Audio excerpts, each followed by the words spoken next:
Restaurant open చేశారు, good. కానీ Instagram page create చేయకుండా యూత్ కస్టమర్స్‌ని లాస్ అవుతున్నారా? ఇప్పుడు యంగ్ క్రౌడ్ మొత్తం ఇన్‌స్టాగ్రామ్‌లో సెర్చ్ చేస్తున్నారు. మీ పేజ్ కనపడకపోతే మీ రెస్టారెంట్ కూడా కనపడదు. ఎలాంటి కాంటెంట్ పెడితే కస్టమర్స్ వస్తారో కొన్ని చెప్తా వినండి. 10. జస్ట్ ఫుడ్ ఫోటోస్ మాత్రమే సరిపోవు. స్టోరీ ప్లస్ ఎమోషన్ కూడా యాడ్ చేయాలి. 9. జస్ట్ ఫైనల్ డిష్ చూపించకండి, ప్రాసెస్ కూడా చూపించండి. Clean kitchen, fresh ingredients, live cooking ఇవి చూస్తే కస్టమర్ మైండ్లో డౌట్ తగ్గిపోతుంది. ట్రస్ట్ ఫాస్ట్గా బిల్డ్ అవుతుంది. 8. ఫుడ్ బిహైండ్ పీపుల్ని చూపించండి.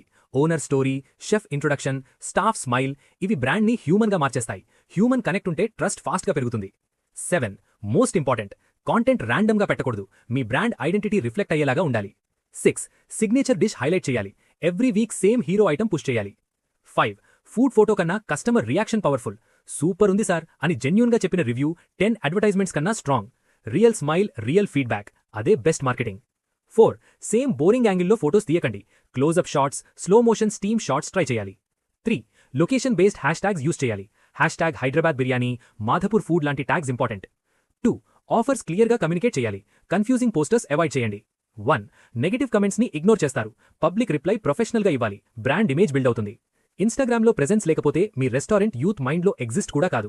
ఇప్పుడు ఫుడ్ సర్చ్ గూగుల్లో స్టార్ట్ అవుతుంది, కానీ ఫైనల్ చాయిస్ ఇన్‌స్టాగ్రామ్‌లో డిసైడ్ అవుతుంది. లైక్ చేసి ఫాలో చేసి పెట్టుకోండి. రేపు కస్టమర్ బిహేవియర్ సైకాలజీ గురించి మాట్లాడుకుందాం.